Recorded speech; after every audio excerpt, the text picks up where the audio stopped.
Estamos aqui em mais um episódio do nosso podcast animal. Hoje eu vou conversar um pouquinho com a Érica a respeito de enriquecimento alimentar silvestres.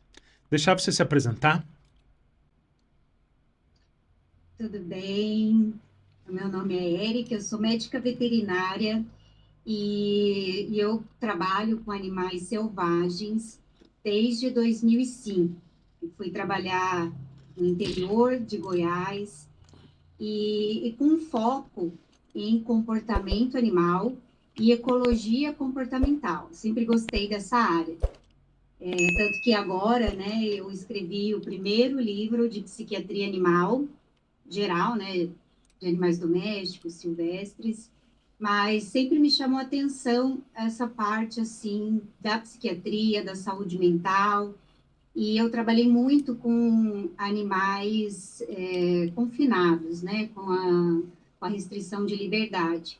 E eu percebi que só a medicação, que só alguns cuidados de saúde, né, não eram suficientes.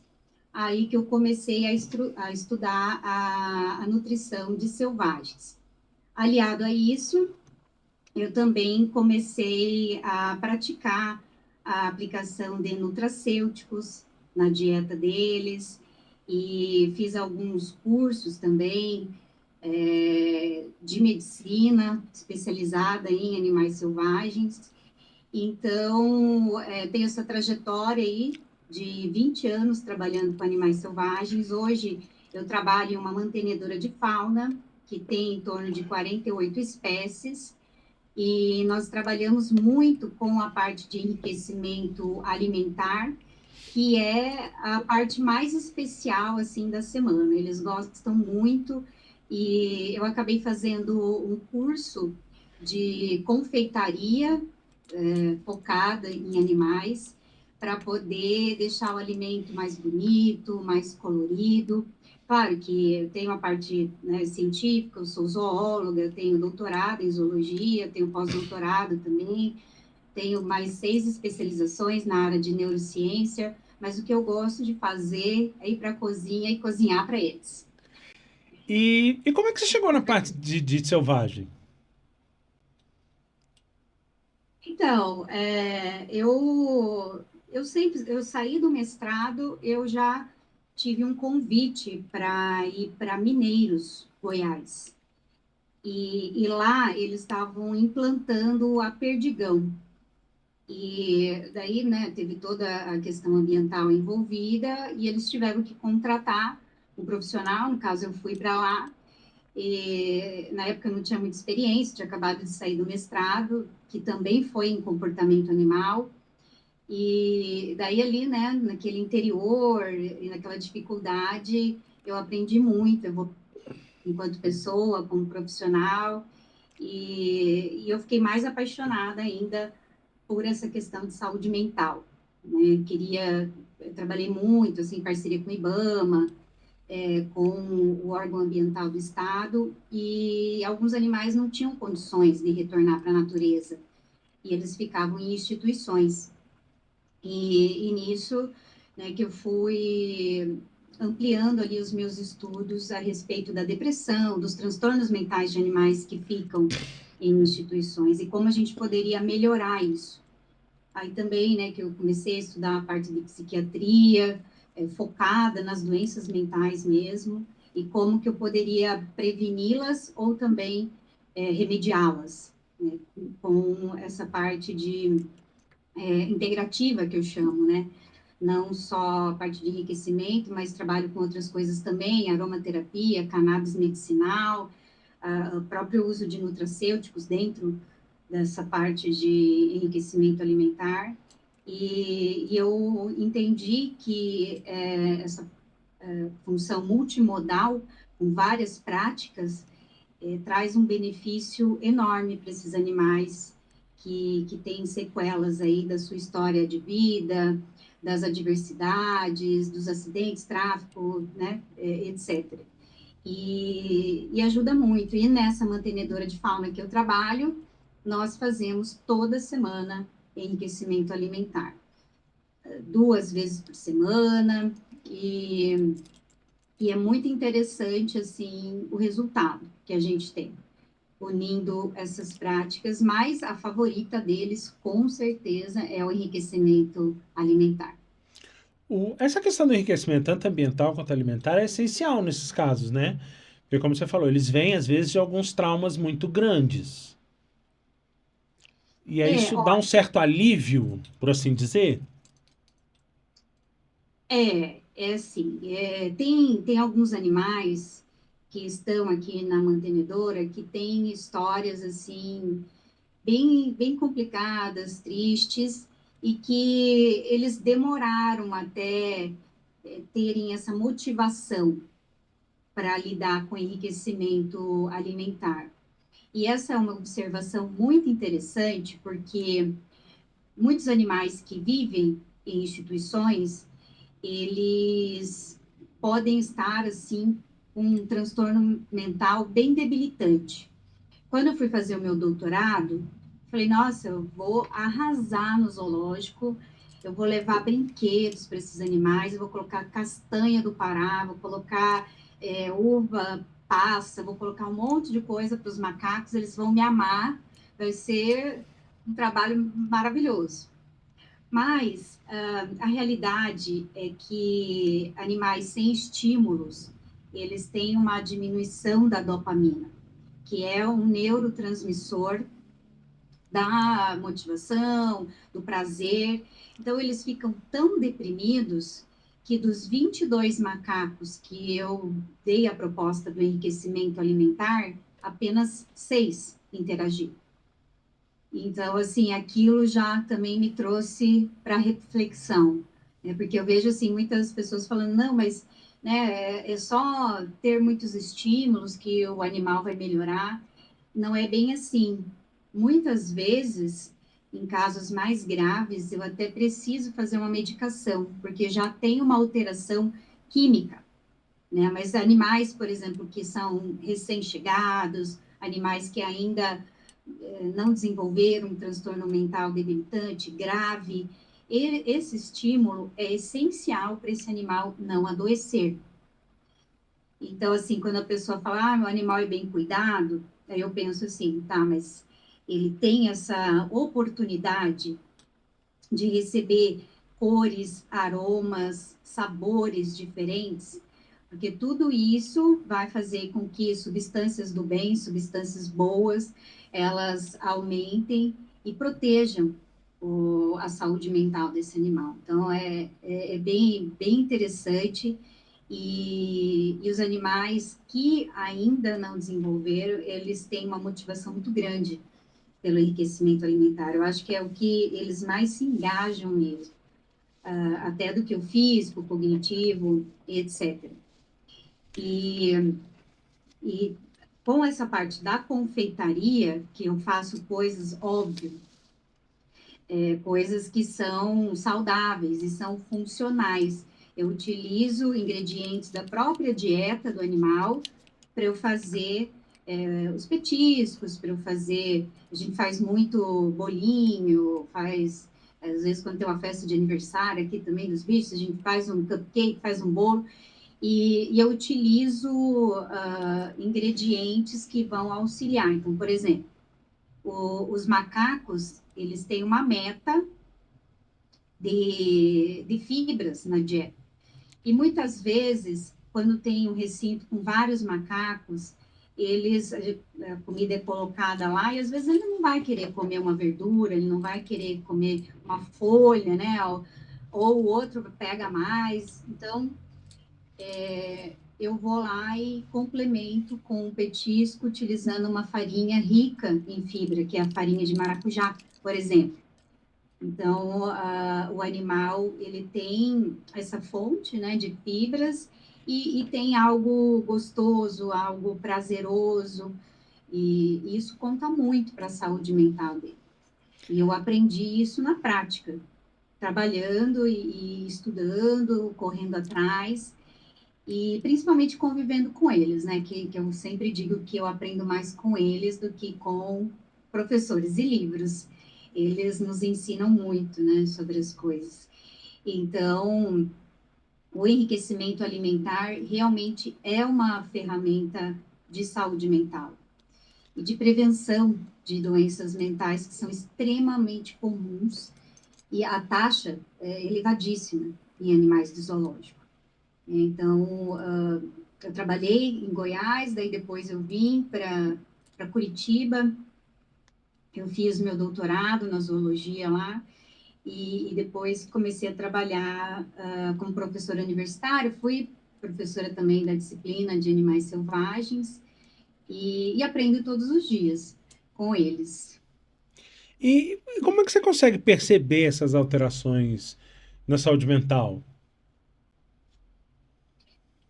É uma pergunta muito interessante e eu recebo com bastante frequência, porque quando eu falo que eu sou psiquiatra de animais, até as pessoas acham diferente, acham estranho, né? E querem saber se eu tenho um divã para o animal deitar, para ele falar sobre as angústias, mas na verdade não. E essa foi uma das propostas do doutorado, porque a gente tem uma certa dificuldade mesmo, porque tem alguns animais que são discretos na expressão de emoção, e a minha proposta no doutorado foi desenvolver uma escala de qualidade de vida em que pudesse ser aplicada ao tratador dos animais. Porque eu sempre considerei o tratador uma figura muito especial para nós, né? E eles conseguem entrar no sentimento do animal. Eles conseguem ter uma relação muito positiva ali, porque todos os dias eles estão lá, eles criam vínculo, laços. E eu entendi que o tratador era uma pessoa muito importante para ser aliada do médico veterinário na hora do diagnóstico. E eu comprovei eu, eu fiz uma proposta de uma escala de qualidade de vida extrapolada da psiquiatria infantil e, e eu tentei fazer uma correlação entre o que o tratador dizia, o exame de sangue do macaco e o pelo do macaco que foi para os Estados Unidos. E vocês acreditam que a correlação foi mais de 90%. Então, assim, eles entendem muito dessas, dessas expressões das emoções dos animais, porque eles estão ali todos os dias. Mas a gente também consegue perceber, através da aplicação dessa escala, que é validada hoje pela ciência, mas através da convivência com eles, porque cada um tem as características da espécie, mas tem também da sua personalidade.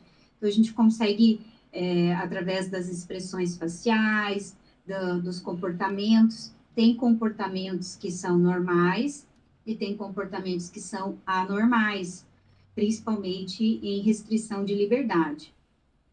Então, quando a gente vê comportamentos como as estereotipias, que são aqueles comportamentos repetitivos, sem função, né? Como andar de um lado para o outro, como andar em círculos, animal que regurgita, animal que tem diarreia, animal que tem vômito. Tem alguns comportamentos que eles podem ser correlacionados às questões mentais também. E às vezes são mais sutis, como, por exemplo, os répteis, né? A gente tem um pouco de dificuldade, mas até esses dias atrás, no TikTok, uma pessoa fez um comentário querendo tirar sarro, né? Tá, mas e a sua cobra, quando ela estiver triste, daí como é que vai ser?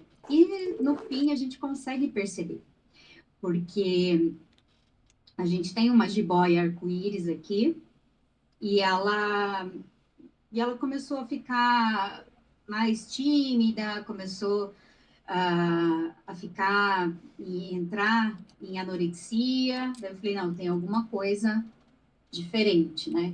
E realmente ela estava com um problema de estase folicular. ou seja, ela liberou o folículo e ele não sumiu. E ficou ali como se ela tivesse, vamos extrapolar aí, numa TPM, né? E ela tinha alguns comportamentos diferentes do que aqueles que a gente estava acostumado a ver, né? Então, são sutis, mas a gente ainda consegue perceber. E o comportamento animal, nesses casos desses animais em restrição de liberdade, acaba sendo essencial para qualquer diagnóstico, para qualquer possibilidade de alteração. É isso? É isso. Nossa, isso é ótimo. Excelente observação, porque são animais, né, eu falo sobre cuidados humanos, que é onde a gente vai entrar com Uhum. mais certeza ali, né? O animal, muitas vezes, animais de instituições, eles não são condicionados. Infelizmente, porque eu sou super a favor do condicionamento dos animais. Super a favor. O que é condicionamento? É a gente realizar um treinamento para o animal criar laços, criar confiança para a gente conseguir examinar e fazer avaliações constantemente. Mas a maioria dos animais não são condicionados. E eu vou perceber que ele tem alguma alteração orgânica, física ou de saúde mental através de algum comportamento anormal. Tá? Então, o animal vai apresentar, né, o animal está mais quieto, o animal está agressivo, vai ter alguma mudança no comportamento dele, daí que a gente vai pesquisar, porque para você pegar um animal para fazer algum exame, vai precisar muitas vezes sedar, vai precisar de uma equipe, né? Então, por isso que ter esse treinamento no comportamento, esse treinamento de inspeção mesmo, é extremamente importante para detectar várias alterações ali que vão ter maior chance ali de tratamento e de cura, né? E tem alguma espécie que é mais difícil, como você falou, os répteis e as serpentes é mais difícil de você perceber essa alteração, né? Mas é o mais difícil de perceber seriam os répteis, serpentes. E primatas, acredito eu, seja mais fácil de se perceber, não? Sim, sim, os répteis, eles são mais discretos mesmo. Quando a pessoa vai reparar ali que tem alguma coisa diferente, é quando o animal ele nega comida. Então, a partir dali começa a fazer uma observação maior e realmente é o primeiro sinal dos répteis, né? Que eles não estão bem, que o manejo não está bem, né? Porque tem muita questão de temperatura, principalmente na região onde eu moro, aqui que é muito frio. Inclusive, eu estou de blusa de lã, né? Então, é um lugar frio e a temperatura, manejo, essas coisas, o animal, ele não consegue comer direito, ele regurgita, ou entra em anorexia, não tem uma temperatura ideal para digestão, daí começam outros problemas. E mas a gente consegue, convivendo com o animal, observando, fazendo inspeções, conhecendo, a gente consegue perceber. Né? A gente tem uma jabuti aqui chamada Vanderleia. Vanderleia, ela não teve nenhuma alteração relacionada à alimentação, nada. Mas, assim, com relação a posicionamento, ela sempre ficava debaixo de uma árvore, ficava em outro lugar, e de repente ela começou a ter um comportamento diferente, saindo daquele lugar. Aí levamos para raio-x. Quando a gente foi ver lá, ela estava com dificuldade de postura dos ovos. Então, assim, um detalhezinho muitas vezes faz diferença. Agora, o macaco ele tem um excesso de expressão de emoção, né? Eu tenho dois aqui que se atrasa, se o tratador atrasa 10 minutos, eles pegam a bandeja do trato da manhã e começam a jogar. Tipo, ô, tá atrasado aí, vamos trazer, vamos, né? Então, não pode atrasar, porque eles sabem tudo. Eles choram quando a gente sai de perto. Então, assim, eles são muito expressivos, muito expressivos. E no zoológico em que eu fiz o meu doutorado, quando eles estavam com fome, eles passavam a mão na barriga. Quando estava próximo do horário da alimentação, eles passavam a mão na barriga. E tem uma macaquinha também que eles tinham os potes de comida com aquele cimento, a parte de baixo, assim, para eles pararem de jogar quando atrasasse comida, né? Aí essa macaquinha, ela mordeu o cimento embaixo e ela quebrou um pedacinho do dente. E quando eu fui lá, porque todo dia eu vou lá, 2 vezes por dia, ela ficou segurando o dente para mostrar que tinha acontecido alguma coisa. Sorte que não precisou fazer canal, nada no dente, porque os primatas têm muitos problemas dentários. Eles têm cárie, igual a gente, né? Então, eles têm muitos problemas e constantemente precisam fazer avaliação, o que é mais uma indicação para você condicionar um primata. Se você consegue criar laços, tem a confiança dele, ele deixa você ver os dentes sem precisar sedar. E assim, tem animais que ainda são mais tranquilos, mas imagine você fazer uma injeção, né, com uma zarabatana e pegar ali a intraóssea, né, porque eles são muito magrinhos, principalmente os pregos, que é o que mais tem.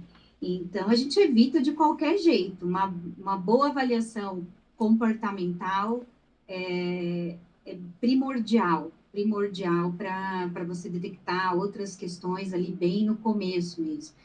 E quem convive, quem observa, também pedindo auxílio ali para os tratadores, consegue fazer um bom trabalho com animais selvagens. Então a gente pode dizer que o principal elo nessa cadeia toda seriam os tratadores, que estão ali observando o tempo inteiro. Isso. E eu quis fazer um capítulo da minha tese em homenagem a eles, porque eu sempre observei essa importância, inclusive aqui onde eu trabalho também. Eu vejo que eles me avisam, eles me chamam para eu ver o animal, olha, parece que ele está meio triste hoje. Parece que, às vezes não usa, né, uma palavra técnica, mas a gente entende e vai lá e realmente assim, foi muito interessante que eu mandei esse pelo dos macacos para os Estados Unidos, eu paguei o olho da cara, os exames lá, para dizer que o tratador já tinha falado que o animal tinha, né? Então, era a concentração do cortisol, que é o hormônio do estresse. Aí, o tratador tinha um questionário que dava um valor no final.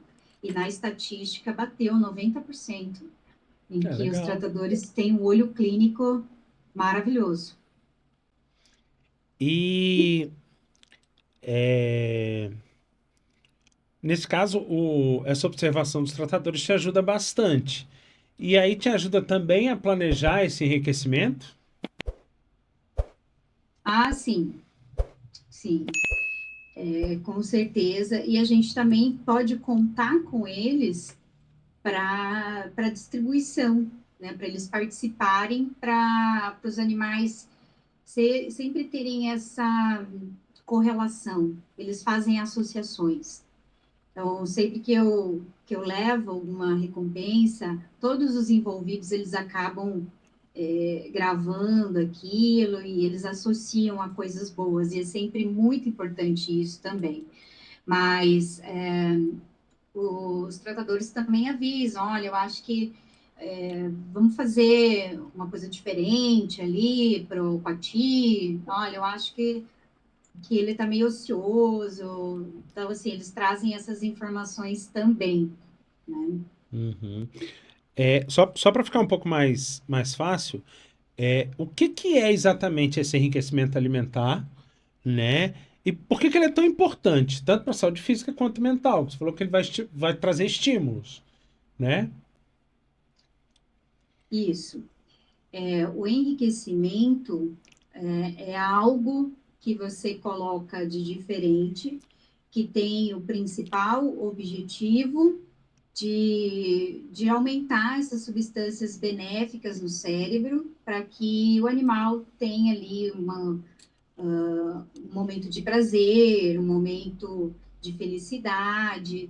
E o enriquecimento do tipo alimentar, porque tem vários tipos. O alimentar é o que a gente utiliza um ingrediente, uma substância alimentar, para poder colocar fora da dieta, fora daquilo que ele recebe diariamente, uma coisa que seja diferente. E eu faço a opção por sempre utilizar ingredientes que sejam funcionais, ou seja, ingredientes que são naturais e que eles vão ter uma função na saúde do animal. Então, utilizo, por exemplo, cúrcuma como ingrediente, que é um anti-inflamatório natural. A gente sabe que os animais que estão sob restrição de liberdade, eles têm inflamações crônicas, né? Eles têm também inflamações intestinais e por conta do estresse do cativeiro, né? Então a cúrcuma é uma excelente aliada. Eu uso muito a espirulina também, que é um tipo de uma alga como ingrediente. E daí o que que eu vou fazer? Vou fazer, vamos citar o exemplo aqui do que eu faço muito, que é cookie de banana, que é uma banana com aveia, coloco um pouquinho de cúrcuma, coloco algumas castanhas e a banana, ela contém o triptofano, que é um precursor da serotonina. Então, né, ali eu utilizo um alimento também como se fosse um remédio, digamos assim. Além da função de divertir, eu também coloco ingredientes ali que podem contribuir. E assim, eles fazem a maior festa. Eles adoram, eles gostam muito. Eu utilizo muito também a farinha de maracujá, sempre tem que ter aqui, que ela é rica em fibras, e as ervas aromáticas também são exemplos. Eu uso muito a lavanda, hortelã, erva do gato, né? E é até interessante que o coati, ele é um animal que ele tem uma sabedoria das plantas, assim. E ele, sempre que eu dou lavanda, ele esfrega no corpo todo. E tem trabalhos científicos que dizem, né, que o pati, ele tem, outros animais também, tem esse conhecimento de ervas que podem acalmar, que podem limpar, que podem até curar algumas feridas. Então, é uma coisa também que eles gostam muito de interagir. Coisa simples, né? Não é nada muito caro. Eu não dou nada industrializado, nada. Todos os enriquecimentos são feitos aqui mesmo, na nossa cozinha. E, claro que nem sempre, né, toda a vida eu consegui fazer isso, porque em várias instituições eu era subordinada e não tinha essa oportunidade, mas hoje a gente utiliza sempre ingredientes naturais, nutracêuticos, funcionais, probióticos, tudo que for possível para a gente fazer algo assim bem integrado. E como é que você pensa esse cardápio? Você diz que aí é uma, duas vezes na semana. Como é que você pensa isso? São quantos animais aí? A gente tem 220 É animais. bastante para É, se pensar num cardápio.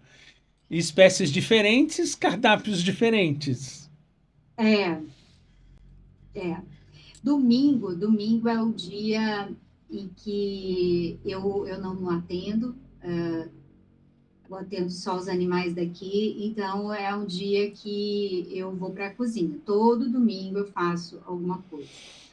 E, assim, claro que a gente precisa planejar, mas a gente também está falando de um trabalho voluntário e que, né, a gente às vezes tem que lidar com a situação do que qual ingrediente eu tenho.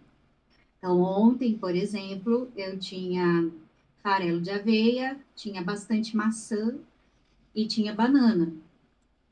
Aí eu acabei fazendo umas tortinhas de banana para eles e coloquei uma castanhazinha, porque castanha também é meio raro. Então, e, e assim, eu vejo, né, a disponibilidade dos ingredientes, vejo também às vezes uma necessidade, ou às vezes uma data comemorativa, é aniversário de um, aniversário de outro. Semana passada foi aniversário da Tucana Francisca, e eu levei um cupcake para ela de banana com farinha de maracujá e a raçãozinha dela, assim, para fazer um charminho ali.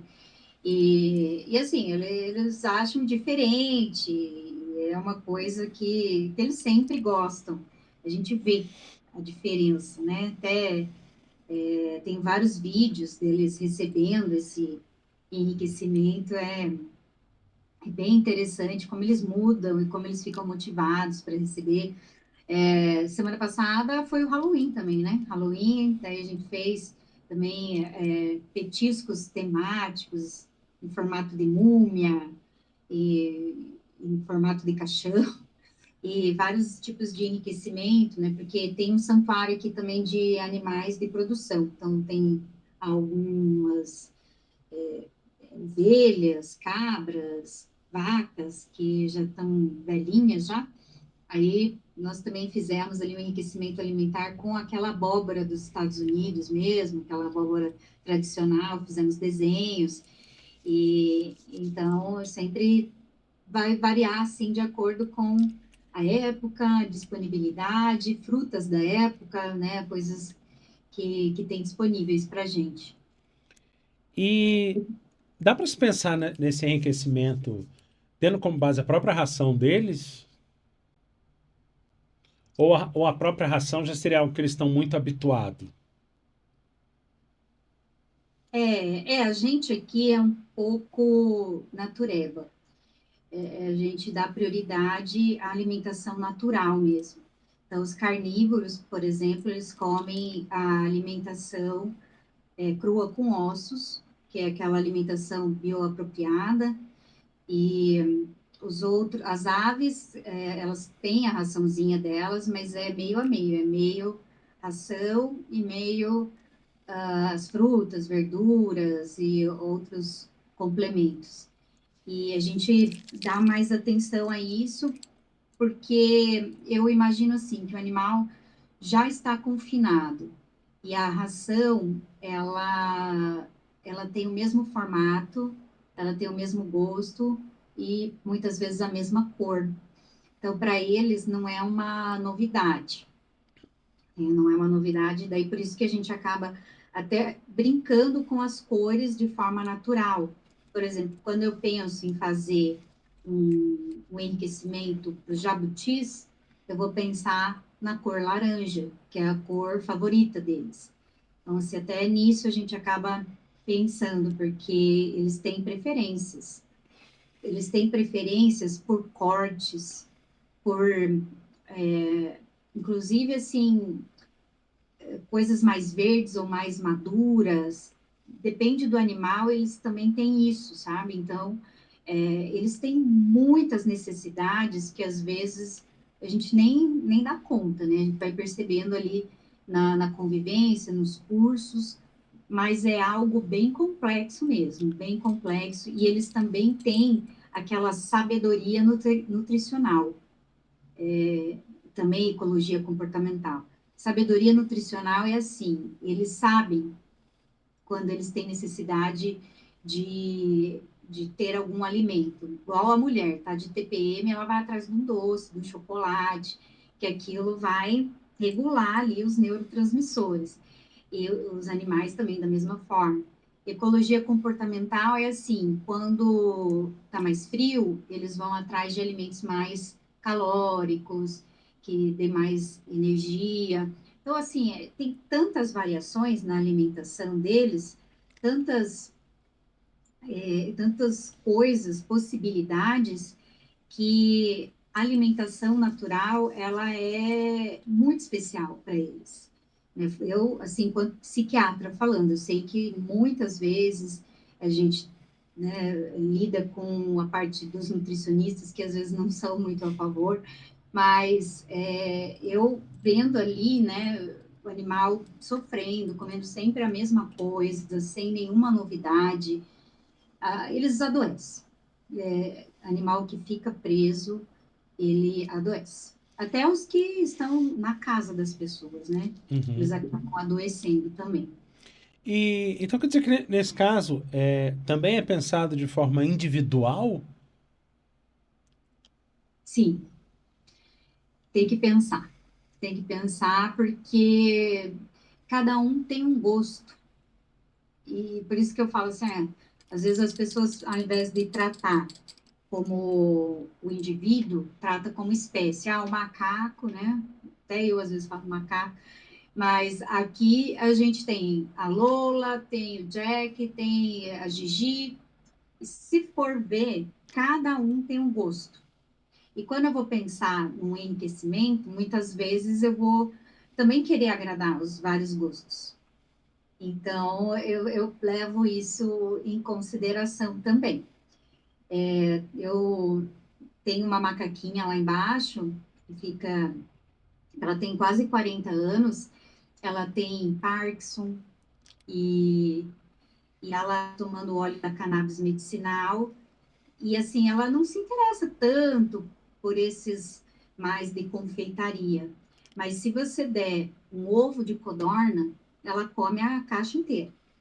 Então, assim, se eu for querer agradar a Lola, eu levo o ovo de codorna, que também está na dieta deles, mas não é todo dia que vai o ovo de codorna, né? Ou às vezes, que nem ela, tem que dar cannabis medicinal e é difícil passar na gengiva dela, porque ela chegou para nós já com quase 40 anos. E ela não é condicionada. Claro, eu consigo chegar perto, consigo pegar, mas assim, uma coisa é eu segurar, outra coisa é eu esfregar a cannabis na gengiva dela. Então, eu também tenho que, muitas vezes, aproveitar desses momentos de enriquecimento, e aí a gente vai variando. Ela gosta de ovo de codorna, ela gosta de atum, que ela é chique, né? Ela é chique, ela gosta só de coisa assim. Aí coloca no meio do atum, ela não percebe e ela ingere. Então, assim, olha, essa parte do enriquecimento também é bem interessante. Para outros que são menos, são mais tranquilos da gente fazer, eu tenho até o que a gente chama de porta-remédio aqui, que é uma bolinha de carne moída, que eu coloco um pouquinho de farelo de aveia, que é um excelente pré-biótico, e coloco um canudo de papel, ponho para assar, e a hora que eu tiro, ele fica com o furinho. Aí eu coloco comprimido, coloco cannabis, coloco para medicar os animais aqui. Então, é uma forma também de eu não estressar os animais quando eu preciso medicá-los. Eu posso utilizar essa ferramenta também do enriquecimento alimentar. Então acaba que o enriquecimento acaba não sendo apenas só uma recompensa, por assim dizer. Ele auxilia também na questão do tratamento. Sim, E a própria alimentação natural, ao meu ver, faz também com que eles se sintam menos presos, porque estão comendo algo que teoricamente não seria uma ração. Ração, quando eu digo, é alimentação diária. É isso? é isso. E, por exemplo, né, às vezes a gente pensa que para o animal gastar energia, para o animal executar comportamentos naturais, ele precisa estar na mata ou um animal doméstico, por exemplo, eu tenho que sair, andar no mínimo 40 minutos com o meu animal, mas vamos citar o exemplo aí da dieta crua com ossos. O animal, quando ele recebe a dieta dele, ele vai poder lamber o sangue do animal, da presa, digamos assim, né? Vai poder lamber. Aí nisso ele já está executando um comportamento. Vai lamber, aí depois ele vai retirar a pele, aí ele vai dilacerar, aí depois ele vai morder os ossos. Tudo nisso ele já vai gastando energia, já vai executando um comportamento natural. E isso faz parte desse repertório comportamental, que se ele executar, já é uma coisa para aliviar ali a tensão do estresse do cativeiro, né? Então, por isso que a gente sempre faz essa opção da alimentação natural, porque a gente sabe que através dos alimentos eu posso fazer com que o animal execute comportamentos naturais. E obviamente, como você falou, são praticamente 200 animais. Deve dar um certo trabalho para fazer isso, acredito eu, né? Quando a gente pensa em indivíduo. Obviamente, eu não tô imaginando aqui que você vá e faça uma coisa para cada animal, mas você faz algo pensado em agradar pelo menos algum desses paladares específicos. É isso? É isso mesmo. A gente vai pensar, porque sempre tem aquele que é comilão, que come qualquer coisa que você levar lá, ele vai amar. Mas tem esses outros que são mais, assim, tem algumas condições especiais, estão mais velhinhos, ou não tem um dente, vai ter dificuldade na apreensão do alimento, vai ter dificuldade até de abrir, porque o enriquecimento alimentar, ele pode vir escondido em alguma coisa. Não é assim só eu dar o petisco em si. Normalmente a gente coloca escondido. Então hoje as chinchilas receberam uva passa, que é uma coisa que elas gostam muito, e, e a gente colocou em feno para elas ficarem procurando lá. Então é Aí, sempre nesse interessante caso, também. estimula esse comportamento de buscar o alimento. Isso, o forrageamento, que é super importante também para os animais. E para os macacos, se bem que assim, desde pequenininho eu sempre coloco alguma dificuldade, mas eles são muito rápidos. Eles são muito rápidos, já perde a graça. Eu tenho que pegar umas coisas mais difíceis. E às vezes eu pego a caixa, lacro com fita, amarro, e eles vão lá e em 5 minutos eles descobrem, mas daí já tem, né? Eles vão forragear, vão procurar, e, e isso daí tem alguns animais que às vezes não conseguem fazer, como essa idosinha, a macaquinha, ela, se bem que ela melhorou muito com o óleo da cannabis, melhorou muito, ela parou de tremer visivelmente, e até foi uma observação bem interessante, porque é pouco tratado. Os problemas mentais dos animais, eu, assim, trabalhei em vários zoológicos, conheci vários zoológicos que eu tive que fazer uma parte do meu doutorado, até para fora do país, tudo, e eu nunca vi tratarem essa parte mental, esses transtornos debilitantes, né? E, e o enriquecimento também poderia auxiliar nesse fornecimento, porque as medicações, elas têm que ser feitas todos os dias, os psicofármacos, né? E, por exemplo, aqui também, até na hora de formular uma medicação que eu preciso dar todos os dias, nem sempre psicofármaco, por exemplo, eu tinha uma cutia com fungo no focinho, e aí eu escolhi um aroma lá, um sabor artificial, né, de doce de leite, e para ela aceitar bem o enriquecimento alimentar com aquele produto dentro. Já é outra coisa que a farmácia de manipulação já também nos auxilia ali, né?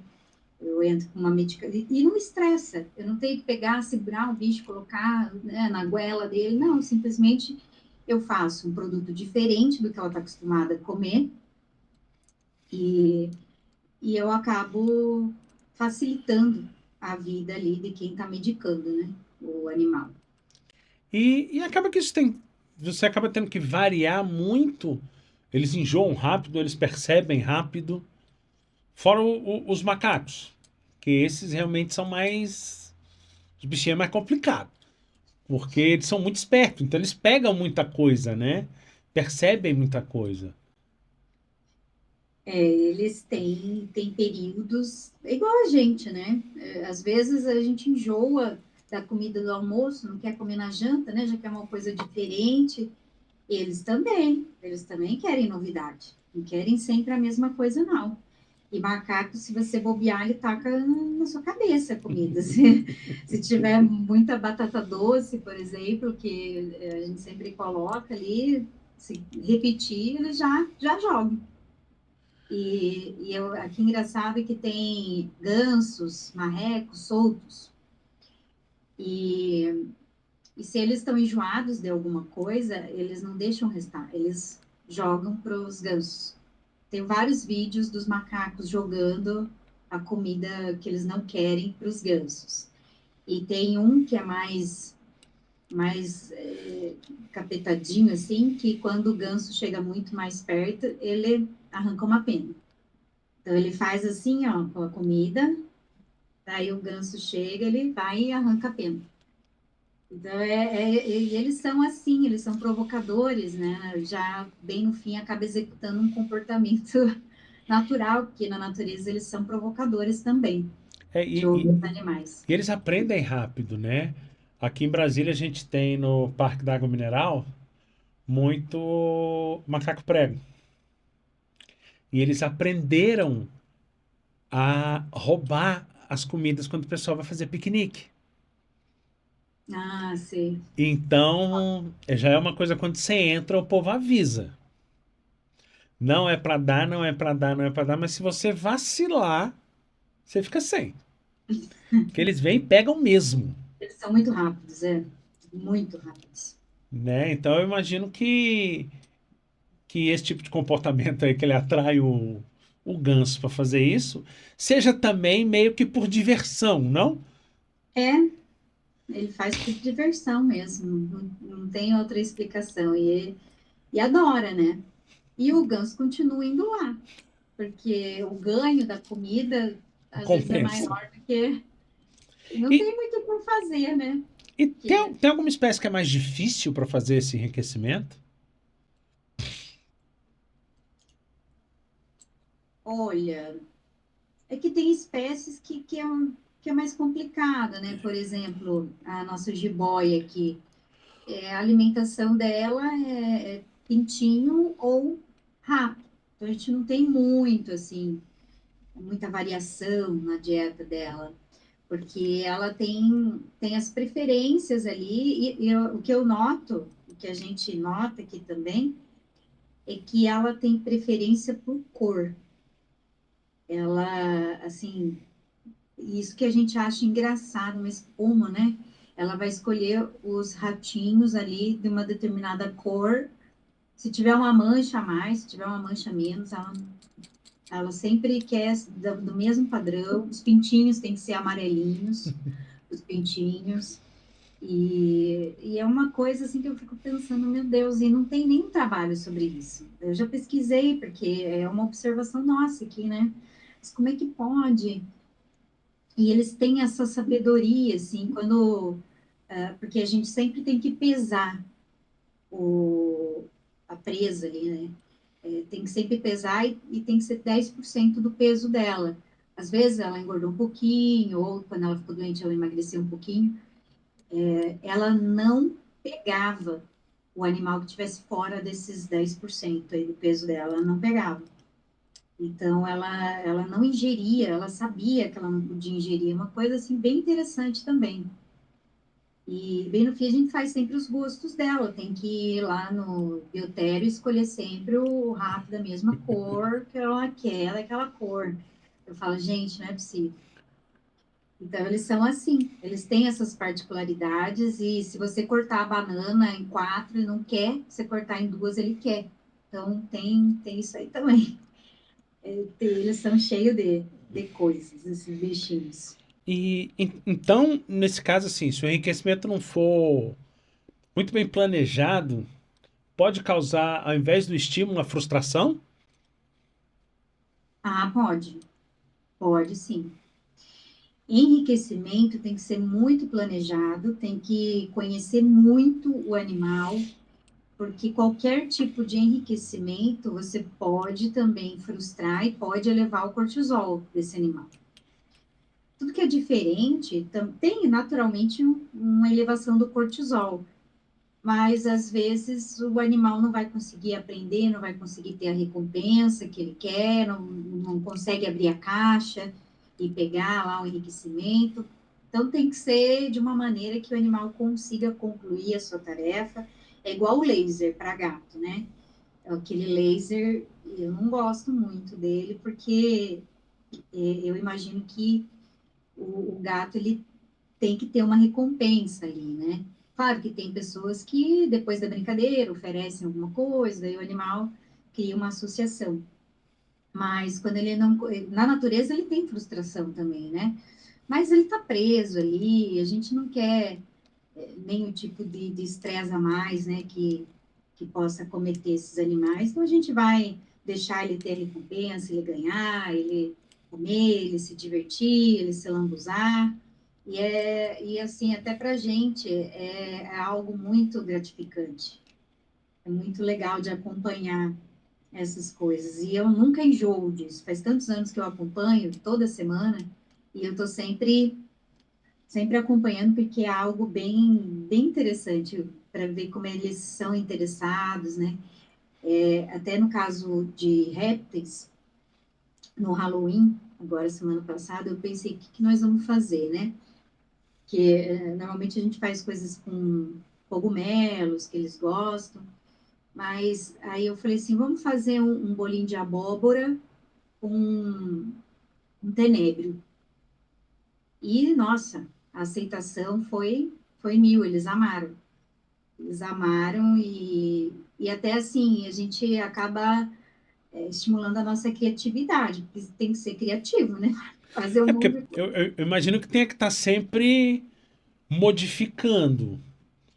É, Porque se o estímulo fica igual sempre, acaba não sendo mais um estímulo. Foi o que a gente é, comentou a respeito da ração. exatamente. Até vieram algumas estudantes de uma universidade aqui acompanhar o Halloween e outro dia também de enriquecimento alimentar. Elas perguntaram: vocês fazem isso todos os dias? Eu disse: não, porque daí não vira uma novidade, não se torna uma novidade. Então, ali é uma vez por semana, no máximo duas vezes por semana. Senão, daí não tem graça, né? Aí vira rotina e não tem a função. E como é que vocês avaliam se aquilo ali já deixou de ser o estímulo favorável? É a perca do interesse? É, eles não vão se interessar por aquilo. Normalmente eles não vão cheirar, mas assim, aqui até a gente não tem tanto esse problema, mas quando eu fiz meu doutorado, realmente eles perdiam rapidamente o interesse pelo. Isso também é uma medida. Quando a gente vai avaliar se o animal pegou o enriquecimento, se o animal ingeriu esse enriquecimento e qual foi o tempo que ele ficou ali. Então, é uma das medidas também para ver se tem esse interesse. E a gente observar se ele comeu tudo. Se bem que macaco tem uma característica dele comer e jogar no chão. Eles fazem isso, normalmente. Eles mordem, daí eles jogam, daí eles vão lá pegar, mordem de novo, jogam para o outro lado. Eles têm esse costume, assim, de não comer tudo de uma vez. Eles dão as beliscadas, então, assim, a gente leva isso em consideração. Mas tem que pensar nessas três coisas quando a gente for medir se aquele enriquecimento ele está sendo efetivo ou não. É. E no caso das aves, também é feito. Você comentou a questão dos répteis, né? Do bolinho de abóbora. Nas aves, como é que faz? Porque eu imagino que deva ser mais tem que ter mais detalhe, não? Porque algumas aves são mais seletivas. É, isso é bem interessante, porque o que eu mais tive problema aqui na mantenedora foi fazer a transição alimentar de aves. Das outras espécies, foi muito tranquilo, muito tranquilo. Eles até gostaram muito, não tive problema assim na transição.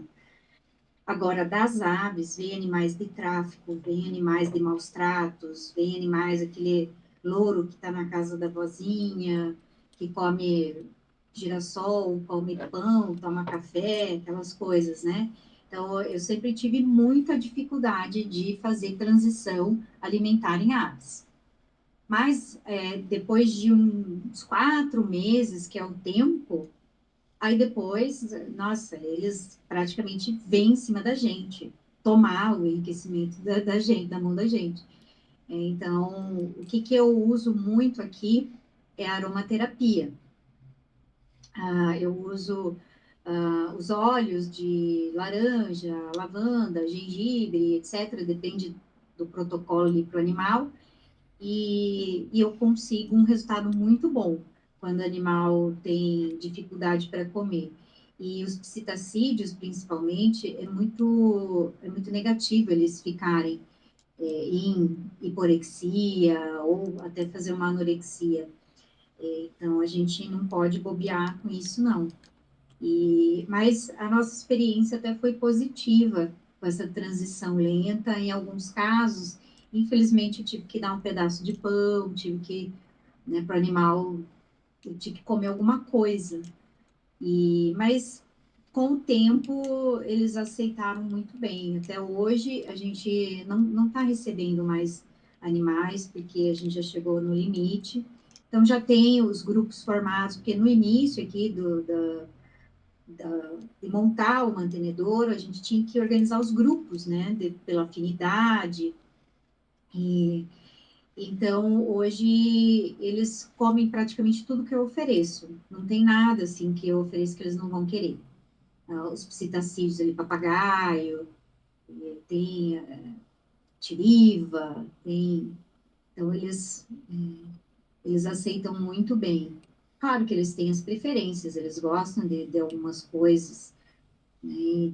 Coco, por exemplo, é uma coisa que eles amam. Coco, só que também tem muita gordura, então eu não ponho sempre, eu coloco lá de vez em quando, e eles fazem a festa. Ontem eu coloquei coco para eles. E aí eles acabam consumindo bem rápido, bem tranquilo, eles acabam abrindo também as coisas, né? No caso citando o exemplo só do Halloween, que a gente pegou uns caixãozinhos assim, de papelão, e eles tinham que descobrir para abrir, para pegar os tenébrios lá dentro do caixão, e eles fazem isso. Aí teve um dia que eu pensei assim, nossa, mas será que elas vão conseguir abrir a portinha da caixa surpresa? Mas eu virei as costas, eles abriram um buraco, então eles dão um jeito, sabe? Eles têm que pensar como que eles vão conseguir pegar a recompensa, e isso é muito, muito legal, porque estimula os sentidos, né? Quanto mais estimular os sentidos, é melhor. Só que o enriquecimento é uma coisa que tem que ser falado que para ele ter a função, a gente tem que deixar e tem que tirar. Então, eu não posso deixar lá dias. Ah, tô com preguiça de retirar. Ah, eu vou retirar no dia seguinte. Não, porque às vezes pode ser perigoso, né? Então, por exemplo, os psitacídeos gostam muito de varal de frutas. Eu faço esse varal com esqueci o nome agora, sisal. Aí eu amarro, só que eu tenho que ficar observando um tempo ali, senão eles podem enroscar a patinha, eles podem se machucar, e o enriquecimento pode prejudicar o animal. Então, tem que ser um enriquecimento seguro, supervisionado, estruturado e retirado, porque senão ele não vai funcionar. E como é que você vê o futuro do uso e do crescimento dessa mentalidade de você? Porque eu vejo toda a questão de enriquecimento, seja ele ambiental, alimentar e tudo, como uma preocupação com o próprio bem-estar do animal, né? E como é que você vê exatamente que a gente tem percebido uma mudança na mentalidade dessa preocupação com o próprio bem-estar dos animais? Né? A gente esteve aqui gravando com a Camila, que ela faz o condicionamento dos animais aqui do zoológico. Né? Então ela estava comentando que tem essa preocupação do bem-estar para que eles possam olhar os dentes do hipopótamo, possam. Acho que no Instagram dela até tem um vídeo da ariranha, né?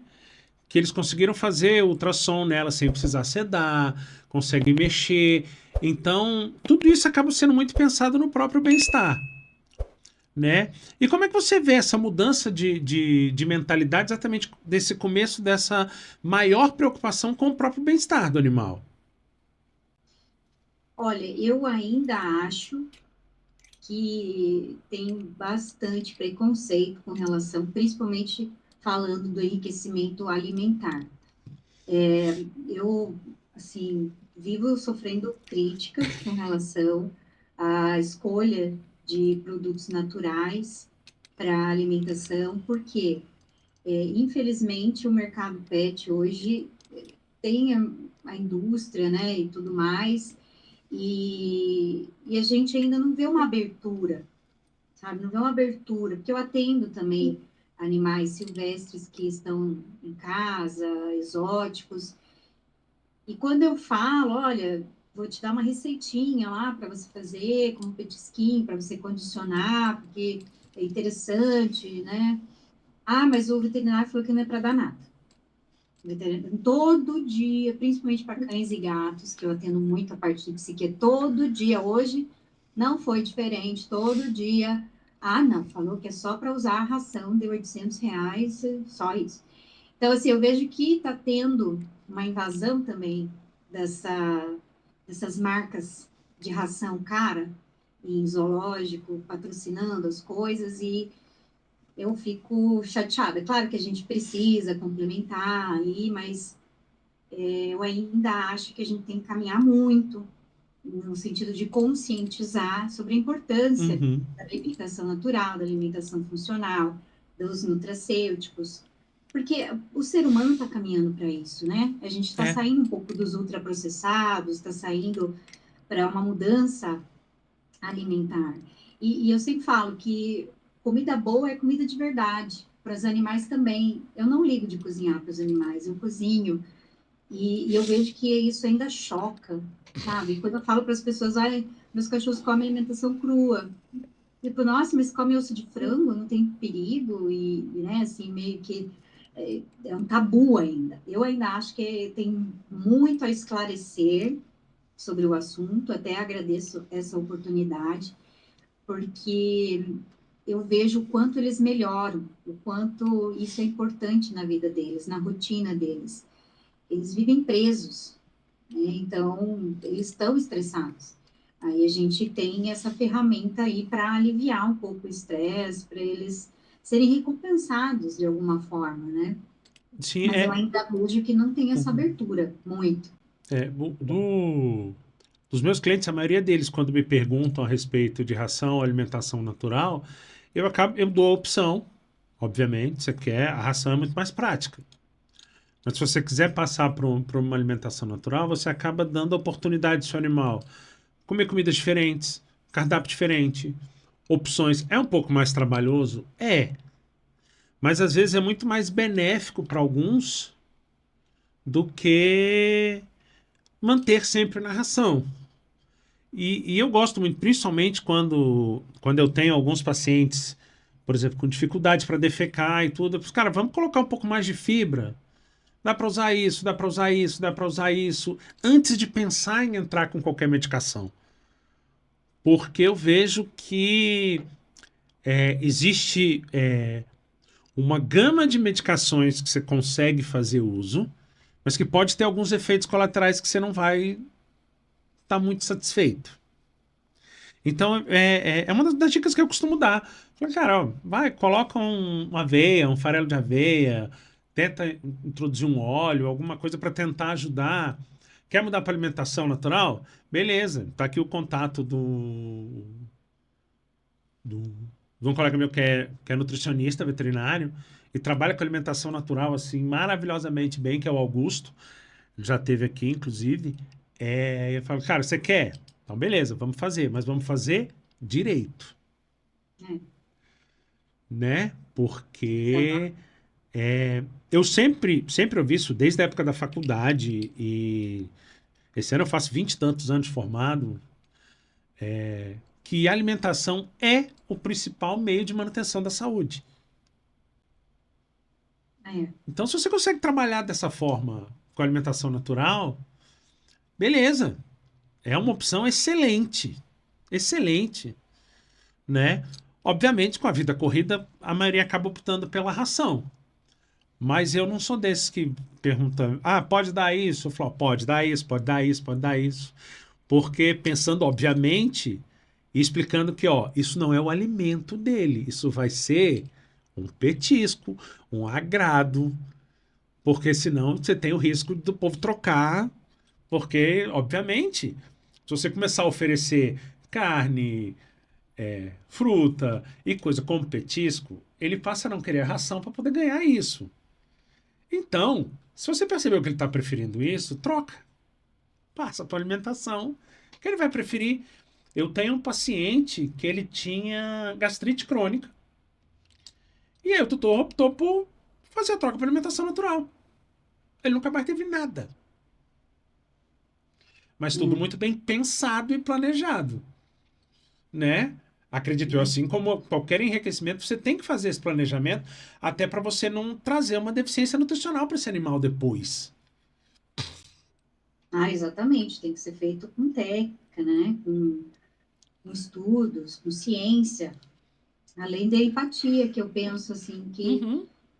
a gente se colocando no lugar do animal, imagine comer todo dia a mesma coisa, né, o mesmo sabor, o mesmo cheiro. Não, E ainda para cães e gatos é até tranquilo, mas para animal selvagem é complicado, porque eu eles, acredito. né, estão fechados, né? Não, é porque eu até brinco quando o povo me pergunta a respeito disso. Claro, você comer creme cracker todo dia. Se alguém te der uma picanha, você obviamente vai preferir a picanha, né? É, então, Você está comendo aquela coisa sempre. Por isso que às vezes eu gosto da alimentação natural, para você poder variar o cardápio. Porque já que você vai ter que fazer, por que não variar? Né? Assim como a gente varia a alimentação, por que eles não podem variar? Né? é. E eu estou sempre oferecendo alguma coisa e depois ofereço novamente porque as coisas mudam. O atum, por exemplo, eles não gostavam, que eu queria muito que tivesse ali uma sardinha, um ômega 3, não, que não aceitava, e de repente agora se tornou a comida favorita. Então é uma coisa assim que não tem como explicar. É igual a gente, né? A gente também é assim. Uma hora você está gostando de uma coisa, outra hora não gosta, e é assim. Eles também são assim. Bom, para a gente descontrair um pouco, tá? Tem aqui, são perguntas e respostas rápidas, nada muito. Eu brinco com aqui que é tipo Marília Gabriela com a lataria muito pior.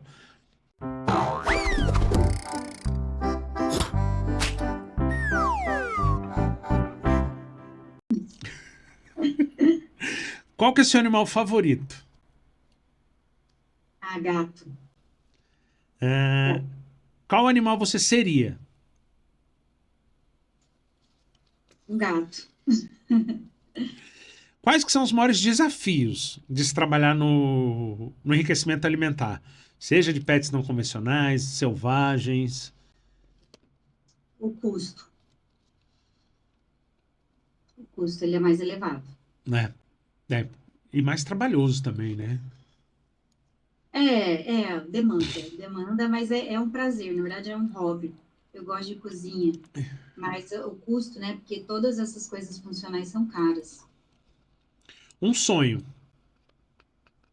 Olha, que a psiquiatria animal seja mais valorizada e não mais tão negligenciada como ela é. Se você pudesse ter alguma característica de algum animal, qual seria?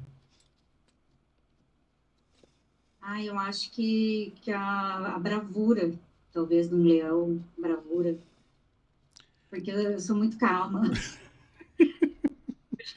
Tem algum filme, desenho ou série que tem algum animal que você goste? Olha, eu evito assistir filmes e séries de animais, porque eu sofro muito. Eu sofro muito. E daí sempre o coitado do bicho sofre, acontece alguma adversidade, eu já começo a chorar. Mas eu vou falar de um filme que chama 17. É um filme em que coincidiu quando eu fazia um projeto social numa prisão. Eu assisti esse filme que um menino ele conseguiu, né, se organizar na vida através do adestramento dos cães e eu acho que me marcou muito. É um filme muito bonito, quem puder assistir. Como é que é o nome? 17. 17. Vou procurar. É, Tem algum animal que você tem medo? rato. Morro de medo de rato. Qual que é a melhor parte de fazer esse trabalho de enriquecimento alimentar?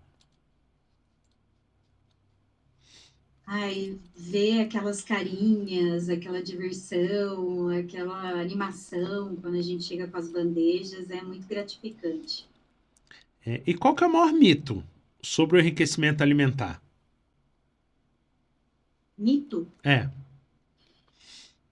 é que tudo que é fora da ração faz mal e desequilibra a alimentação do animal. Na verdade, é o contrário.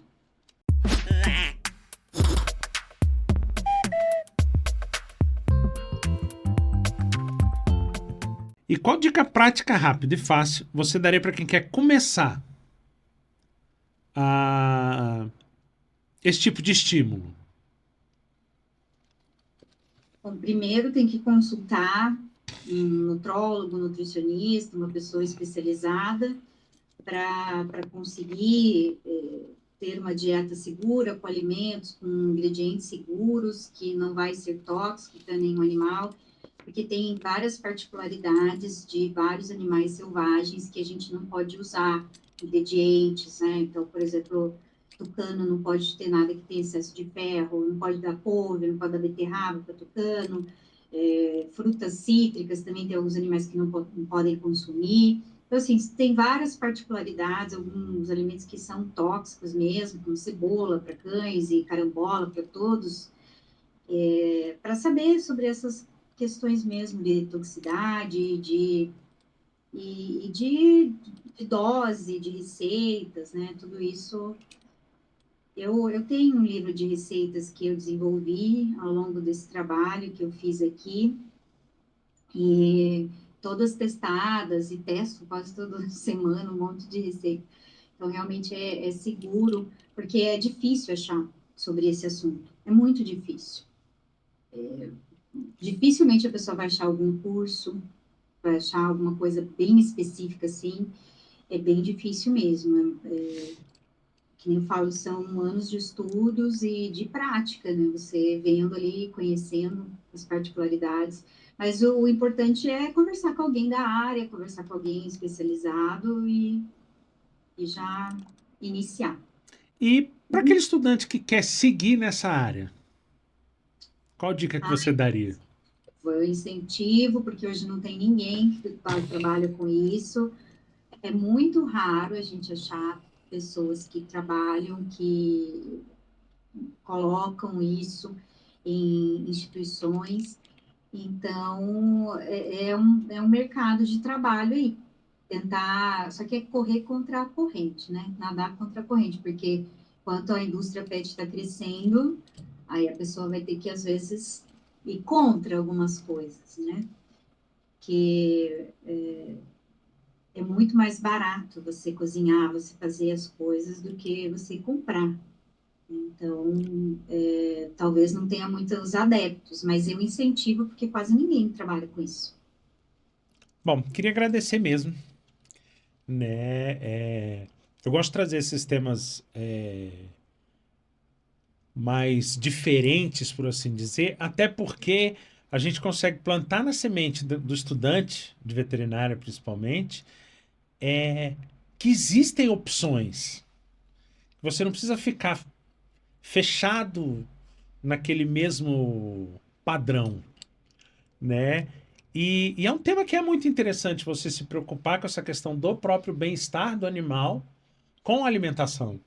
E deixar de ser só a comida. E passa a ser um estímulo. Realmente.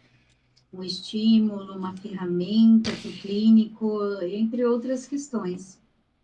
Né? Muito obrigado mesmo.